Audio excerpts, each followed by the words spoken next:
Eu estava com a câmera na mão quando ele olhou para mim, não para a lente, para mim, e eu soube naquele segundo que ele já sabia tudo, o que eu tinha feito, o que eu escondia, o que eu negava até para mim mesmo desde os meus 23 anos. Eu premi o disparador mesmo assim. O flash estourou, e o Padre Pio não se mexeu, não piscou, não desviou o olhar. Ficou parado no corredor do convento de San Giovanni Rotondo, com aquelas luvas escuras nas mãos e os olhos cravados em mim como se a câmera não existisse, como se o mundo inteiro não existisse, como se houvesse só ele e eu e o peso de tudo o que eu jamais tinha confessado a ninguém. Guardei a fotografia, 62 anos, numa gaveta. Meu nome é Aldo Ferrante. Fui fotojornalista por 41 anos. Cobri 3 guerras, 2 funerais de chefes de Estado e a canonização de João Paulo II. Trabalhei para a agência Riccardi Press de Milão de 1958 a 1999, com credencial de imprensa para o Vaticano a partir de 1961. Sou cético por formação e por hábito. Não por convicção filosófica, por deformação profissional. Quem passa décadas com uma câmera aprende que as coisas são o que parecem, e o que parece extraordinário quase sempre tem uma explicação de luz e ângulo. Mas a fotografia que tirei em outubro de 1962 não tem explicação de luz e ângulo. E o que estava dentro do envelope que o Padre Pio me deu naquele mesmo dia e que eu só abri em setembro de 2008, destruiu os 46 anos de ceticismo que me restavam. Há 3 coisas nesta história que nunca fiz sentido de contar, porque cada uma delas, sozinha, já seria impossível de acreditar. A primeira é o que apareceu na fotografia quando o negativo foi revelado, e o que não apareceu onde deveria estar. A segunda é o que o irmão Modestino de Pietrelcina me disse no corredor da Casa Solievo della Sofferenza em 1998, 36 anos depois daquele dia, sobre um papel que ele próprio tinha visto o Padre Pio escrever. A terceira é a data que estava dentro do envelope. Por 62 anos, eu calei. Hoje conto tudo. Era outubro de 1962. Eu tinha 25 anos e uma semana de folga forçada depois de uma reportagem que correu mal em Palermo. O meu editor, um homem chamado Giorgio Simonetti, que fumava cigarros de palha e nunca pedia por favor, me disse para ir para algum lugar sem política e sem cadáveres e voltar com alguma coisa que parecesse fé, porque o mercado estava com saudade de fé. As suas palavras exatas foram: vai a San Giovanni Rotondo, fotografa o frade com os buracos nas mãos, volta com algo que faça a minha secretária chorar.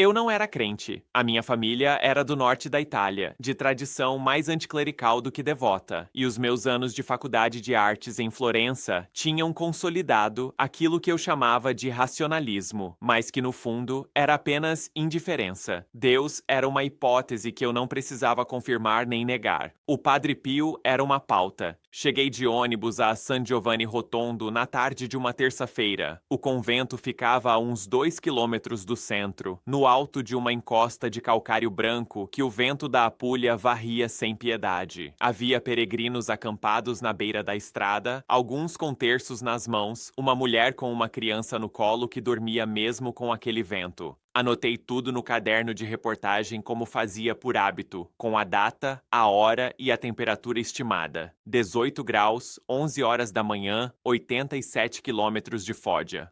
O convento tinha paredes de pedra cor de osso e um jardim interior com um cipreste que parecia mais velho do que a construção. Um frade jovem, o irmão Luigi, que devia ter uns 18 anos, me recebeu na portaria e me disse que o Padre Pio celebrava a missa às 5 da manhã e que a fila para a confissão começava antes de nascer o sol. Eu tinha autorização da Cúria de Foggia para fotografar 3 folhas carimbadas que o Simonetti tinha conseguido por um favor velho. Fui instalado num quarto de hóspedes no 2º andar. Pequeno, caiado de branco, uma janela para o jardim. Numa mesa havia um breviário em latim, com a capa gasta até ao papelão e uma estampa de Nossa Senhora do Carmo colada na contracapa com cola antiga que tinha amarelado. Deixei a minha bolsa de equipamento na cadeira. 2 câmeras Leica M3, 6 rolos de Kodak Tri-X 400 ASA, um flash portátil e os filtros de uso comum. E foi nessa mesa, quando deixei o breviário de lado para abrir o meu caderno, que vi que havia um papel dobrado dentro dele, entre as páginas do Salmo 90. Não era meu, não estava lá quando cheguei. A janela estava fechada, o quarto estava fechado. Abri o papel, estava em branco. Dobrei de volta e pus no mesmo lugar, porque a minha primeira conclusão foi que algum peregrino anterior tinha esquecido ali, ou que era um papel de rascunho que o frade da limpeza tinha largado sem querer. Mas o papel era novo, não amarelado, não dobrado há muito tempo. Tinha sido dobrado naquelas últimas horas. Fechei o breviário e desci para o jantar. Naquela noite não consegui dormir. O vento batia na janela com uma irregularidade que não permitia acostumar. Fiquei acordado até a 1 da manhã a ouvir os frades rezar o ofício noturno num coro que chegava abafado pelo corredor de pedra. E pensei em coisas que normalmente não pensava. Na minha mãe, que tinha morrido 2 anos antes sem que eu chegasse a tempo de me despedir. No que ela me tinha dito numa tarde de agosto de 1958, quando eu tinha 21 anos, que eu havia respondido mal e que nunca tinha pedido desculpa. No homem que eu era quando ninguém olhava. Adormeci com o pensamento a meio, o que é pior do que não adormecer.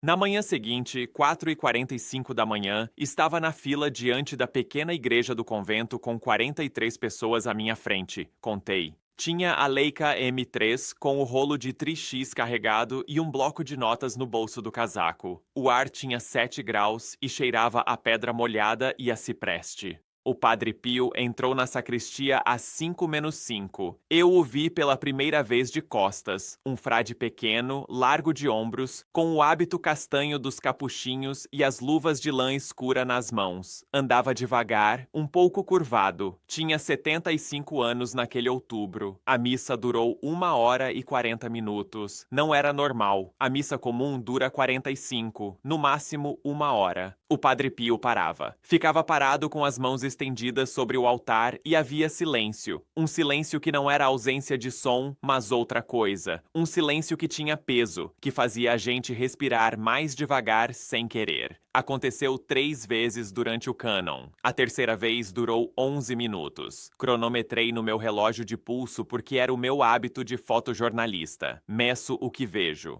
Tirei 16 fotografias durante a missa com exposição de 1/30 de segundo a f2,8, porque a luz do interior da igreja era fraca, velas e uma janela lateral. O flash estava desligado por respeito ao rito. Depois da missa, houve a distribuição da comunhão. E depois, para mim e para 2 outros jornalistas credenciados, foi permitido um tempo de 15 minutos no corredor da sacristia para fotografar. Estava eu, um fotógrafo alemão chamado Dieter Schwarz, que trabalhava para uma revista de Munique, e uma mulher italiana de Nápoles que escrevia para um semanário católico e não tinha câmera. O Padre Pio saiu da sacristia e parou no corredor. Havia uma janela lateral a 2,5 metros dele, à sua esquerda, que jogava uma luz oblíqua sobre o lado direito do rosto. Luz perfeita para retrato. Abri o diafragma para f4, ajustei a velocidade para 1/10 e enquadrei. Foi então que ele olhou para mim. E eu já descrevi o que aconteceu a seguir. Já disse o que senti. O que não disse ainda é o que a objetiva captou. Quando o rolo foi revelado no laboratório da agência em Milão, 5 dias depois, o técnico chamado Roberto Faiani, que tinha 12 anos de experiência em câmara escura, me telefonou com uma voz que eu não reconheci de imediato como a dele.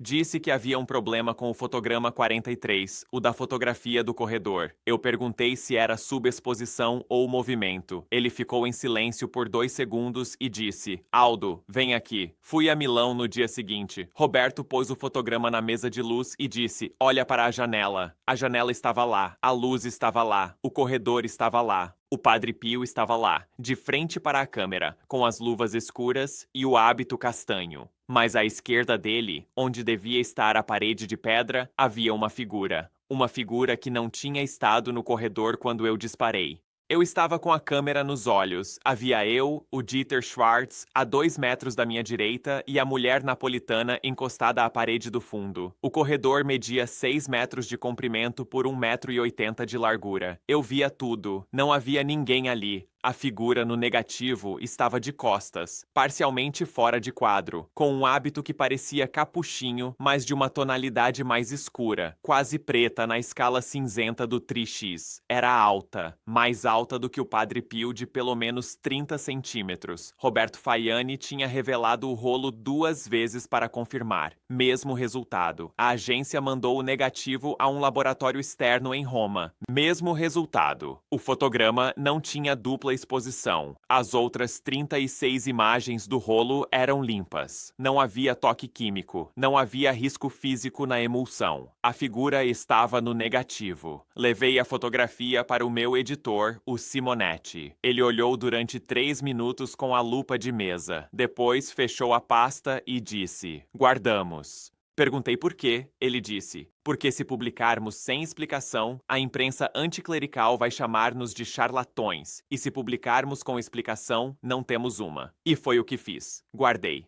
Mas antes de deixar San Giovanni Rotondo naquele outubro de 1962, aconteceu uma coisa que eu ainda não contei. Na tarde daquele mesmo dia, depois da sessão de fotografias no corredor, o irmão Luigi veio ao meu quarto e disse que o Padre Pio queria me ver. Não era comum, não era permitido visitas individuais não agendadas. Fiquei com o caderno na mão sem saber se devia levá-lo. Fui sem o caderno.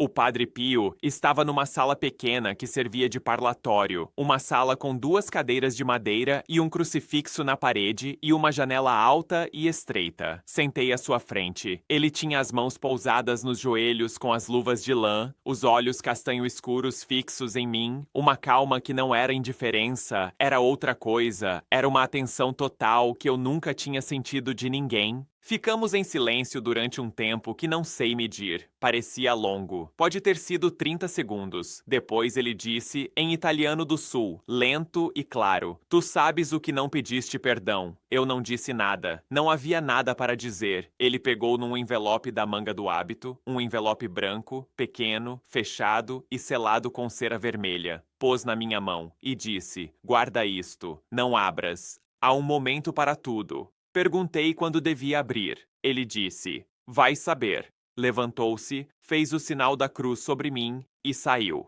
Saí daquela sala com o envelope na mão e o coração a bater como se tivesse corrido. Coloquei o envelope dentro do breviário. O mesmo breviário, com o papel em branco que eu tinha encontrado no quarto. Porque de repente aquele papel em branco parecia parte da mesma coisa que eu ainda não conseguia nomear. Levei os 2 para casa. Guardei na gaveta da mesinha de cabeceira, debaixo de um lenço e de um maço de cartas antigas da minha mãe. E não abri. Se o que você acabou de ouvir tocou alguma coisa por dentro, quero te dar algo antes de continuar. Preparei uma novena a Padre Pio completamente grátis para que você também possa rezar pelo que carrega por dentro, pelo que ainda não pediu perdão, pelo que guarda numa gaveta da sua própria vida. Está na descrição, o primeiro link, logo abaixo deste vídeo. Baixe e reze nestes 9 dias. Mas há algo que eu não sabia ainda sobre aquele envelope. Algo que só descobri 36 anos depois e que muda tudo o que acabei de contar. Em novembro de 1968, 6 semanas depois da morte do Padre Pio, a agência Riccardi Press me enviou de volta a San Giovanni Rotondo para cobrir as últimas visitas ao corpo e o início do processo de beatificação informal. O Padre Pio tinha morrido em 23 de setembro de 1968, um dia depois de celebrar o 50º aniversário dos seus estigmas. Morreu com 81 anos, às 2h47 da madrugada, após uma noite de agonia, e o que os frades relataram ao tribunal eclesiástico era que, ao morrer, as feridas das mãos, dos pés e do lado tinham desaparecido, completamente, sem cicatriz, sem marca, sem descoloração. A pele estava lisa como a de um homem saudável que nunca tivesse tido uma ferida na vida. O Dr. Giuseppe Sala, médico que o acompanhava, declarou por escrito ao processo eclesiástico eclesiástico que examinou as mãos em detalhe às 3h10 da manhã do dia 23 de setembro de 1968, 33 minutos após o óbito, e que não encontrou qualquer vestígio das lesões que ele próprio tinha medido e fotografado 2 semanas antes. As feridas tinham estado abertas e sangrantes por 50 anos. Desapareceram em horas. Eu sabia isso pelo relatório da agência antes de chegar. O que eu não sabia era o que o médico da casa, o Dr. Alessio Marinucci, que era o segundo médico residente de San Giovanni Rotondo naquela época, me disse num corredor da Casa Sollievo della Sofferenza quando fomos apresentados por um frade. O Dr. Marinucci tinha 47 anos, óculos de armação fina, voz calma, o tipo de homem que escolhe as palavras como se custassem dinheiro. Perguntei-lhe sobre o desaparecimento das feridas e ele disse: "Tenho no meu arquivo pessoal 18 medições das feridas estigmáticas do Padre Pio, realizadas entre 1956 e 1967. 11 delas foram feitas por mim, 7 por colegas com quem consultei. Em nenhuma das 18 medições houve variação significativa no diâmetro das lesões das palmas. A média foi de 2 centímetros e 3 milímetros, com uma margem de oscilação de menos de 2 milímetros entre a menor e a maior medição ao longo de 11 anos. Fiz-lhe a pergunta óbvia: como é que uma ferida aberta, de 2 centímetros e 3 milímetros de diâmetro, permanece sem infecção durante 50 anos? Ele olhou para mim durante um segundo e disse: "Essa é exatamente a pergunta para a qual não tenho resposta médica." Continuei: "O que é que normalmente acontece a uma ferida aberta desse tipo, não tratada com antibióticos modernos, nas condições de um convento do sul de Itália no século XX?" Ele respondeu com a precisão de quem respondeu aquela pergunta para si próprio muitas vezes. Uma ferida de 2 centímetros de diâmetro exposta ao ambiente, sem antibiótico terapia sistêmica, desenvolve colonização bacteriana visível em 48 a 72 horas. Com o uso de luvas de lã, que retêm umidade e calor, a taxa de proliferação bacteriana é ainda mais alta. A septicemia seria provável em questão de semanas. A necrose seria de esperar em meses. O Padre Pio viveu 50 anos com as feridas abertas. Nunca desenvolveu septicemia documentada. Nunca desenvolveu necrose. 50 anos. Ferida de 2 centímetros e 3 milímetros. Zero necrose. Zero septicemia documentada. Mas havia algo pior do que a ausência de infecção. O Dr. Marinucci abriu a sua pasta de couro castanho e tirou uma folha datilografada. Era um resumo das análises bacteriológicas realizadas em 1963 por um laboratório de Foggia, a pedido do próprio processo diocesano de investigação. 3 swabs independentes, de 3 feridas distintas, processados em câmara estéril. O resultado das 3 culturas foi o mesmo: ausência de crescimento microbiano acima dos limites basais de contaminação ambiental. A ferida estava aberta, exposta, usava luvas que retinham calor e umidade, e a cultura bacteriológica era equivalente à de uma superfície desinfectada com álcool 96%. Não era a ausência de infecção que era impossível, era o mecanismo ativo que impedia a infecção, que não existia em nenhuma literatura médica que o Dr. Marinucci, ou eu, ou qualquer outro médico do processo diocesano alguma vez tivesse lido. Uma ferida que sangrava, que doía, que era real em todos os aspectos mensuráveis e que ao mesmo tempo se comportava como se fosse mantida estéril por algum processo que os instrumentos de 1963 não conseguiam detectar. O Dr. Marinucci disse uma última coisa antes de nos separarmos no corredor. O aspecto mais perturbador para mim não é o que as feridas faziam, é o que não faziam. Saí do corredor com os números na cabeça: 18 medições, 11 anos, 2 centímetros e 3 milímetros, 3 culturas bacteriológicas negativas e um envelope na minha gaveta em Milão que eu ainda não tinha aberto. Voltei a San Giovanni Rotondo 3 vezes entre 1968 e 1998. Em 1971, para um artigo sobre a Casa Sollievo della Sofferenza, o hospital que o Padre Pio tinha fundado e inaugurado em 1956 com uma estrutura de 250 camas, financiado quase inteiramente por doações de peregrinos de todo o mundo, sem fundo eclesiástico central, construído numa colina da Apulia com os tostões de gente que nunca tinha visto um hospital tão próximo.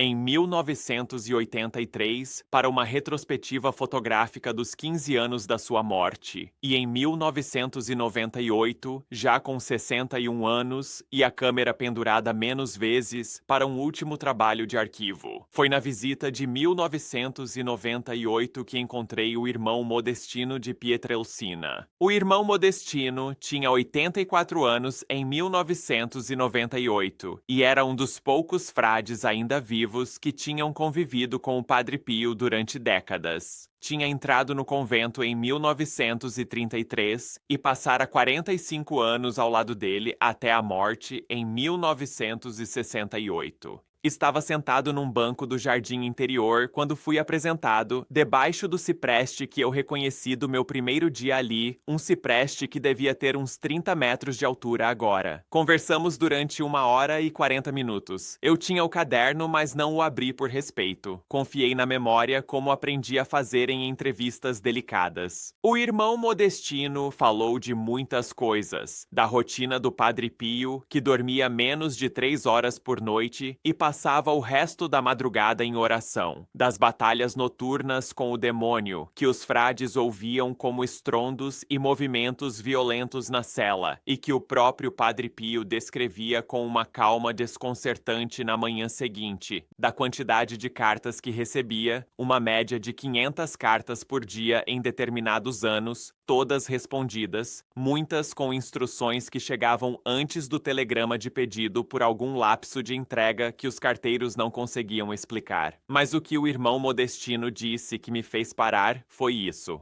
Certa manhã, em outubro de 1962, o Padre Pio pediu-me papel e caneta depois da missa. Escrevi por ele porque as mãos estavam mal naquele dia. Ele ditou, eram poucas linhas, pediu-me que selasse o papel num envelope e lhe trouxesse cera para fechar. Perguntei-lhe para quem era. Ele disse, para o fotógrafo. Perguntei-lhe qual fotógrafo. Havia vários na semana. Ele disse, o que vem do norte e não acredita em nada. Outubro de 1962. O fotógrafo do norte, que não acredita em nada. Eu. Perguntei ao irmão Modestino o que estava escrito no papel. Ele disse que não tinha lido, que o Padre Pio tinha pedido que não lesse e que tinha obedecido. Mas lembrava-se de uma coisa. Antes de selar o envelope, o Padre Pio pegou no papel e acrescentou uma linha com a própria mão. Uma linha curta, com aquela letra grande e um pouco irregular das mãos feridas. Perguntei, sabe o que estava nessa linha? O irmão Modestino disse, só vi o número, o mês e o ano, e um nome de cidade. Parei de respirar por um segundo. Perguntei, o número era setembro? Ele olhou para mim com uma calma que me fez perceber que estava a responder uma pergunta que não devia ter a resposta que eu temia. Disse, não, era setembro. E o ano? O ano era 2008. Setembro de 2008. Eu tinha o envelope na gaveta em Milão. Fechado. Selado com cera vermelha. Desde outubro de 1962. E havia um número e um mês e um ano escritos dentro dele que um frade de 84 anos se lembrava de ter visto em 1962 e que eram setembro de 2008, 46 anos no futuro. O problema maior do que qualquer coisa que eu tinha medido ou fotografado ou documentado em 40 anos de trabalho era este. Eu ainda não tinha aberto o envelope, e o irmão Modestino sabia o que estava dentro. E o que estava dentro era setembro de 2008. E eu tinha 61 anos, e não sabia o que ia acontecer em setembro de 2008, mas de repente sentia que sabia, que sempre soube, que a gaveta em Milão tinha esperado aquilo durante 36 anos. Se você baixou aquela novena que mencionei antes, já sabe do que estou falando quando digo que há momentos em que a oração não é um pedido, é uma rendição.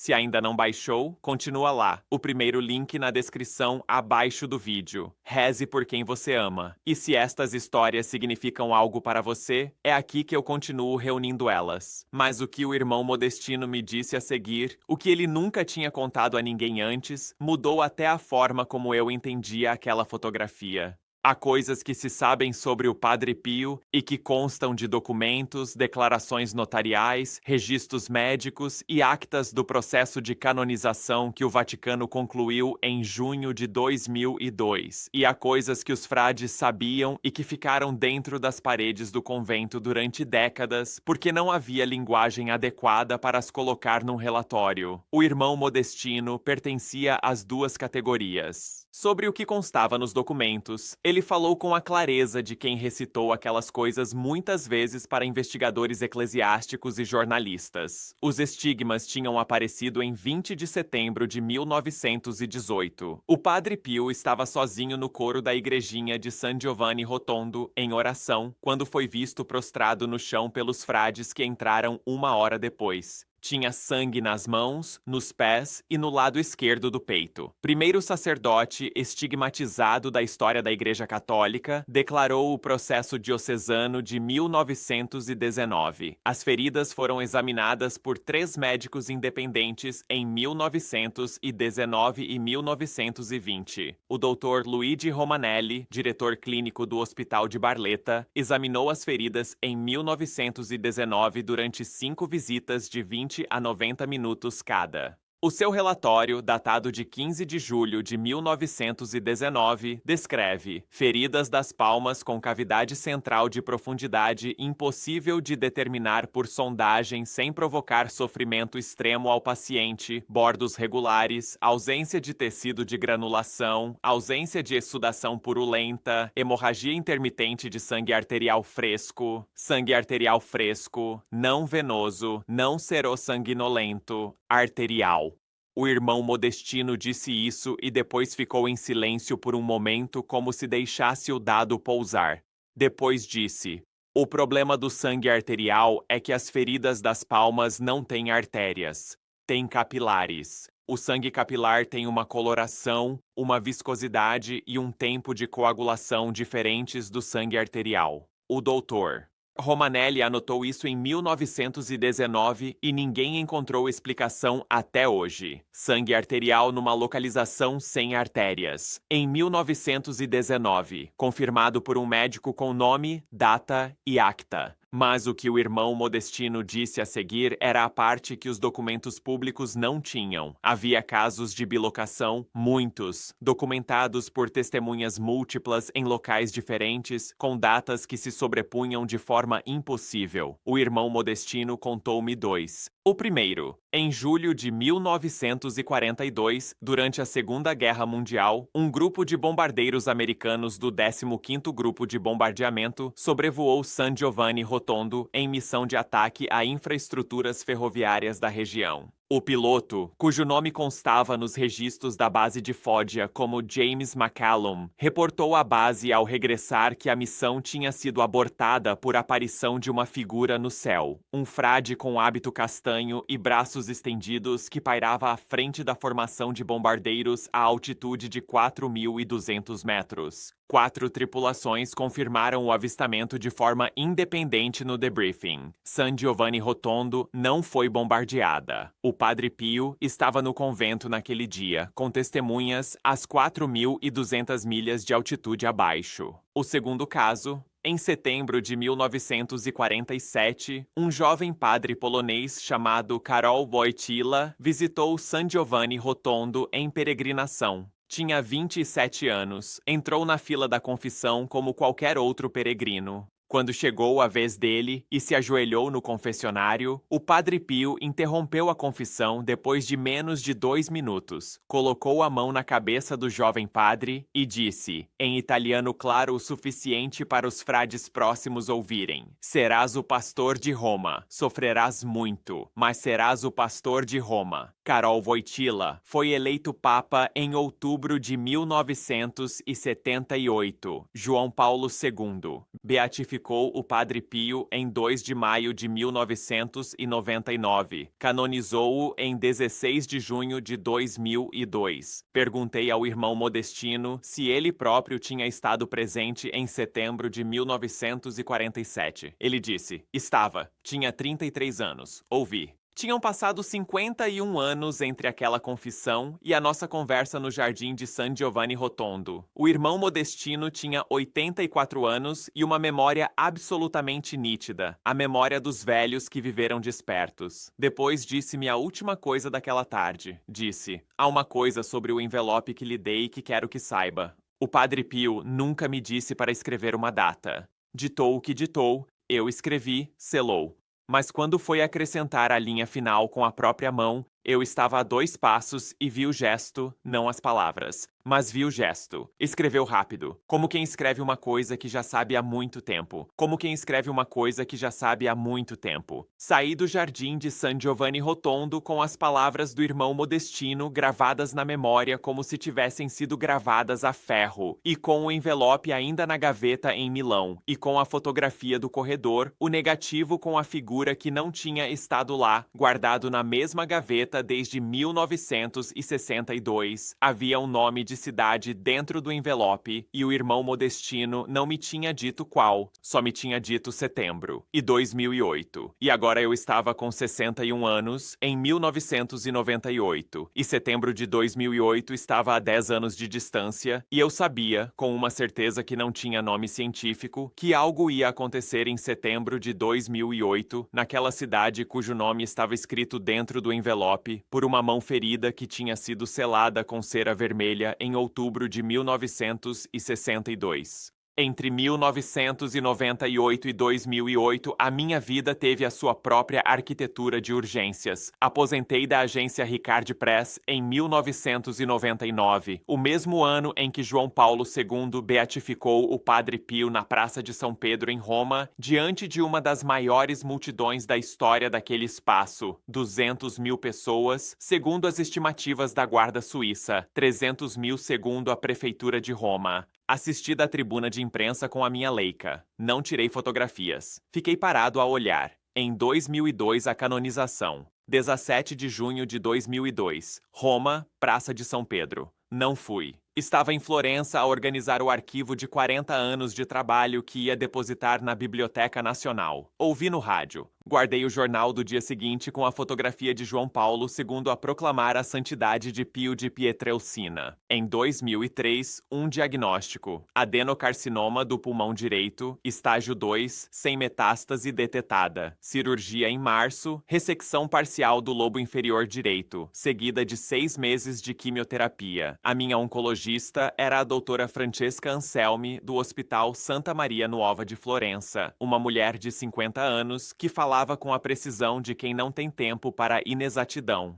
Disse-me em setembro de 2003, depois do último ciclo de quimioterapia: a tomografia de controlo está limpa, mas quero-o de 3 em 3 meses durante 2 anos, depois de 6 em 6 por mais 3. Fiz as tomografias, todas limpas. Em 2005 comecei a escrever, não para publicar, para organizar, um caderno grande de capa preta onde escrevi tudo o que me lembrava de cada visita a San Giovanni Rotondo, os números, as datas, as palavras do Dr. Marinucci, as palavras do irmão Modestino, a descrição da figura no negativo, a descrição do envelope. Escrevi tudo, exceto o que estava dentro do envelope, porque não sabia. Deixei uma página em branco para isso. Em 2006, fiz a última tomografia de controlo semestral, limpa. A doutora Ansel me disse: alta, venha ao clínico geral uma vez por ano. Em 2007, nada aconteceu de notável. Em janeiro de 2008, comecei a acordar de madrugada com aquela sensação que conheço da vida de repórter, a sensação de que algo está prestes a acontecer e que o erro é não estar preparado. Não havia razão específica. Era uma espécie de atenção do corpo, como um animal que lê o vento. Em abril de 2008, aconteceu uma coisa.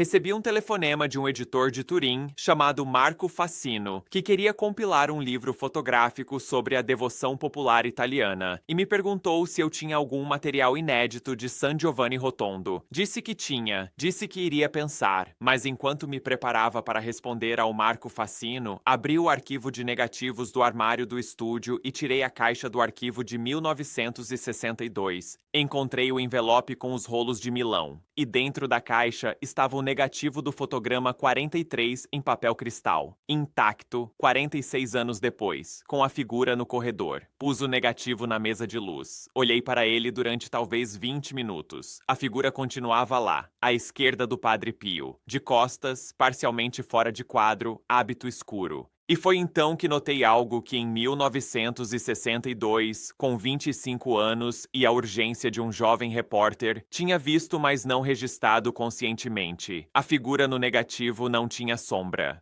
O corredor tinha luz lateral da janela a 2,5 metros. O Padre Pio tinha sombra, uma sombra comprida a 90 graus da janela, projetada na parede do fundo. Eu tinha sombra, visível no canto inferior esquerdo da imagem. O irmão Luigi, que eu via de relance ao fundo do corredor, tinha sombra. A figura não tinha sombra. Tirei uma lupa de aumento de 10 vezes e examinei o negativo milímetro a milímetro. A geometria da luz no corredor era consistente. A janela projetava sombras a 90 graus para todos os objetos materiais presentes, exceto para uma figura sem sombra numa fotografia de 1962, num corredor com luz direcional, em presença de múltiplos objetos que projetavam sombra corretamente. Peguei no telefone e liguei ao Marco Facino em Turim. Disse-lhe que tinha material. Disse que íamos reunir-nos em setembro de 2008, Turim. Cheguei a Turim em 4 de setembro de 2008, um ano depois de a doutora Anselme me ter dado alta. Fui de comboio, com a bolsa de equipamento e a caixa de arquivo com os negativos de 1962, incluindo o fotograma 43. O Marco Facino tinha o escritório na Via Lagrange, perto do centro, num edifício do final do século XIX, com paredes de tijolo vermelho e uma escada em caracol de ferro fundido. Deixei a bolsa no hotel antes de ir ao escritório. Hotel Piemonte, quarto 214, terceiro andar, janela para um pátio interno. Pus a bolsa em cima da cama, tirei a caixa de arquivo e pus em cima da mesa. E vi o envelope. Tinha-o posto dentro da caixa de arquivo anos antes, não sei exatamente quando, talvez em 2005, quando organizei os materiais. Estava ali. O envelope branco, pequeno, com a cera vermelha no fecho. Peguei nele. A cera estava intacta, seca, dura. 46 anos. Pensei no irmão Modestino. Setembro de 2008. Uma cidade cujo nome ele tinha visto, mas não me contado. Sentei na cama do hotel com o envelope na mão e as mãos levemente trêmulas, o que era novo, porque eu tinha fotografado 3 guerras com as mãos firmes. Havia uma luz de tarde a entrar pela janela do pátio, uma luz amarela de setembro, e o quarto tinha o cheiro de todos os quartos de hotel que frequentei por 40 anos, desinfetante e ar parado. Abri o envelope. A cera partiu-se em 2 pedaços limpos. Dentro havia uma folha de papel dobrada em 4. Papel de carta de convento, branco, com uma pequeníssima cruz impressa no canto superior direito. A letra era de 2 pessoas. Uma parte dactilografada à máquina de escrever, regular, clara, que era o que o irmão Modestino tinha escrito por ditado em outubro de 1962. E uma linha final à mão, numa letra grande e irregular, que era a mão do Padre Pio. Li a parte dactilografada primeiro. Eram 4 linhas. Aldo, aquilo que viste hoje no corredor estava lá. Guarda a fotografia. Não por vaidade, mas porque há um dia em que alguém vai precisar de a ver. O perfume que sentiste no quarto na primeira noite e que atribuíste ao cipreste do jardim não era do cipreste. Parei. Reli o perfume. Eu tinha sentido um perfume na primeira noite no quarto. Um perfume floral, doce, persistente, que tinha assumido que vinha do jardim pelo cipreste ou por alguma flor trepadora na parede exterior. Tinha-o anotado no caderno de reportagem na primeira noite. Perfume floral no quarto, fonte não identificada, possivelmente jardim. Não tinha pensado mais nisso. O perfume de santidade. o odor que os frades descreviam como emanando das feridas do Padre Pio, um perfume de flores que surgia sem origem identificável, frequentemente em locais e momentos onde ele não estava presente fisicamente, documentado por centenas de testemunhas, nomeado no processo de canonização como um dos fenômenos extraordinários. Eu tinha sentido na primeira noite, sozinho no quarto com a janela fechada, e tinha escrito possivelmente jardim e passado à frente como um bom cético de 25 anos. Continuei a ler, a última linha à mão em letra grande e irregular. Setembro de 2008. Turim, Francesca. Setembro de 2008. Turim, Francesca. Fiquei com o papel na mão durante um tempo que não sei medir. A luz de setembro no pátio, o cheiro do quarto de hotel, o papel da cera em 2 pedaços na colcha, Francesca, a minha oncologista, a doutora Francesca Anselmi, do Hospital Santa Maria Nuova de Florença. Não era de Turim. Não havia razão para que ela estivesse em Turim em setembro de 2008. Peguei no telemóvel. Tinha um número dela do hospital, de uma das últimas consultas. Liguei. Atendeu ao segundo toque. Disse o meu nome. Disse que estava em Turim. Perguntei, sem mais preâmbulo, se ela estava em Turim. Houve um silêncio de 3 segundos. Ela disse: Estou. Há um congresso de oncologia no Lingoto. Como é que sabe? Não soube o que responder durante aqueles 3 segundos. Depois disse: Preciso de a ver. Esta tarde, se possível. É importante. Encontramo-nos no saguão do Hotel Lingoto às 5:30 da tarde. A doutora Anselmi tinha 55 anos em setembro de 2008. O mesmo ar de precisão econômica, óculos novos de armação fina. Sentamo-nos numa mesa do café do hotel. Pus o papel na mesa. Ela leu. Leu de novo. Olhou para mim. Disse: Quando foi escrito isto? Disse: Outubro de 1962. Por um homem que morreu em setembro de 1968. Ela ficou em silêncio durante talvez 20 segundos. Depois disse com a voz de médica que não abandona mesmo quando tudo o que sabe está a falhar: Aldo, eu precisava de o ver aqui. Não sabia que estava aqui, mas precisava. Os resultados da tomografia que fiz há 3 semanas em Florença foram encaminhados para o Dr. Vittorio Mancini aqui em Turim, porque ele é o único especialista de imagem pulmonar em Itália com experiência no tipo específico de cicatrização que apareceu no seu lobo direito. O Dr. Mancini ia contactá-lo esta semana para uma segunda opinião. Parei de respirar. Disse: Segunda opinião de quê? Ela disse: A tomografia de agosto não está limpa. Há uma área de densificação no lobo direito que pode ser recidiva ou pode ser cicatrização tardia da ressecção de 2003. O Dr. Mancini é o melhor para distinguir. Mas, Aldo, a probabilidade estatística de você aparecer no meu hotel em Turim, na semana em que eu estava aqui para o congresso, sem saber do Dr. Mancini, sem saber do resultado da tomografia, guiado por um papel escrito em 1962, ela não terminou a frase. Encontramo-nos com o Dr. Vittorio Mancini no dia seguinte. O exame de imagem foi revisto durante 1 hora e 40 minutos. A conclusão do Dr. Mancini, formalizada por escrito 2 dias depois, foi: cicatrização tardia, sem evidência de malignidade ativa. Vigilância semestral recomendada. Alta oncológica mantida. Não era recidiva, era cicatriz. Mas a tomografia de agosto que me tinha sido pedida no Hospital de Florença, a que ninguém me tinha comunicado formalmente, a que estava a ser avaliada no corredor de especialistas sem o meu conhecimento, tinha uma área de densificação que precisava de uma segunda opinião que só um médico em Itália podia dar. E esse médico estava em Turim em setembro de 2008, na mesma semana em que um papel escrito em 1962 me tinha colocado nessa mesma cidade, nesse mesmo mês, nesse mesmo ano, com o nome da médica que precisava de eu encontrar. Setembro de 2008. Turim, Francesca, 3 coordenadas, escritas em outubro de 1962, por um homem com feridas nas mãos que viveu 50 anos sem infecção e morreu sem cicatriz. Há mais uma coisa que preciso contar antes de chegar ao final. Em fevereiro de 2009, 5 meses depois de Turim, fui a San Giovanni Rotondo pela última vez. Fui à tumba do Padre Pio na cripta da Nova Basílica, uma tumba de granito simples com uma placa em latim e algumas flores frescas deixadas pelos peregrinos. Ajoelhei-me, não sabia rezar com palavras, não era formado para isso. Fiquei em silêncio durante talvez 5 minutos. Depois tirei da bolsa a fotografia. A cópia em papel que tinha feito do fotograma 43 em 1962. Ampliação em 8 por 10 polegadas, em papel baritado, com a moldura branca da Enlarger.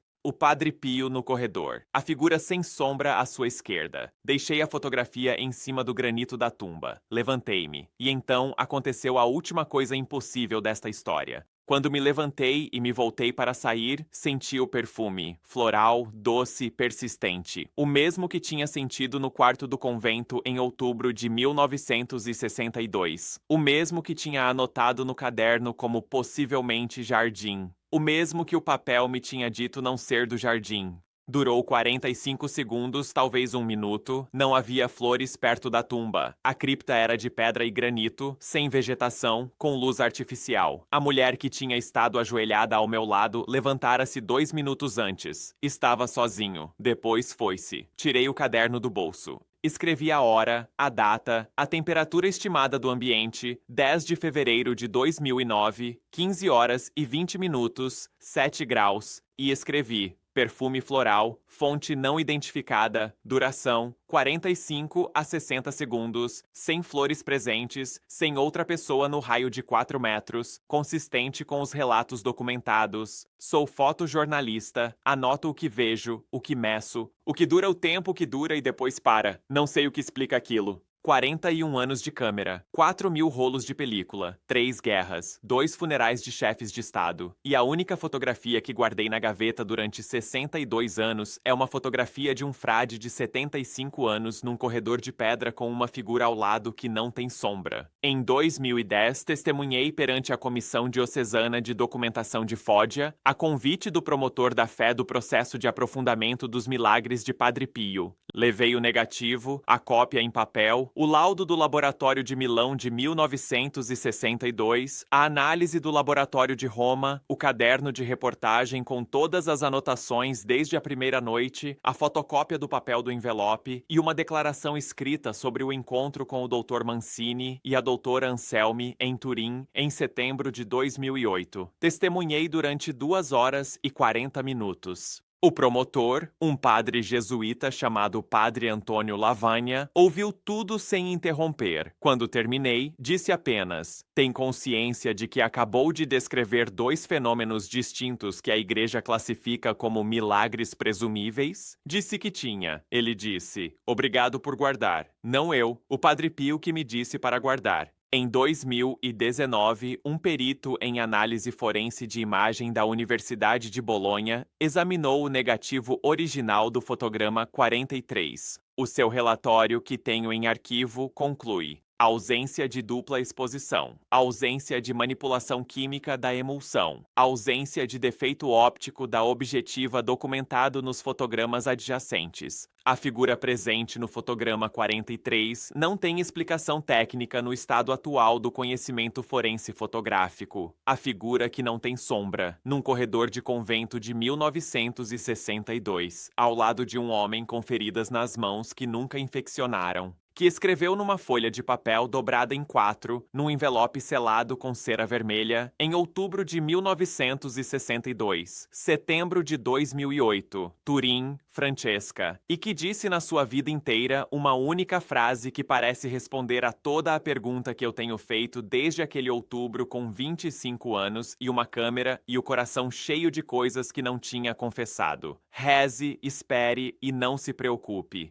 Tenho 87 anos. Durmo melhor do que dormi aos 25. Não sei se o que aconteceu tem nome religioso ou nome científico ou não tem nome nenhum. Sei que o perfume era real, que as medições eram reais, que o papel estava dentro do envelope desde 1962, que a figura no negativo não tem sombra. E sei que quando o Padre Pio me olhou naquele corredor em outubro de 1962, antes de eu premir o disparador, e disse o que disse na sala do parlatório, ele sabia o que eu não tinha pedido perdão, sabia setembro de 2008, sabia Turim, sabia Francesca, sabia coisas que eu próprio não sabia e que só a vida inteira poderia revelar. Guardei a fotografia 62 anos porque me foi pedido que guardasse. Hoje abro. Não porque eu tenha coragem maior do que aos 25, mas porque há pessoas que precisam de saber que há coisas que não se explicam com luz e ângulo. E que às vezes a explicação tem uma mão com feridas e uma letra grande e irregular e um envelope selado com cera vermelha. E espera, e não se preocupa. Se este testemunho marcou você tanto quanto marcou a minha vida, peço uma só coisa: inscreva-se neste canal e compartilhe este vídeo com alguém que precise ouvi-lo. Aqui neste canal continuamos abrindo os arquivos que o mundo tentou esquecer, os testemunhos que ficaram nas gavetas durante décadas, as histórias que os números não conseguem fechar.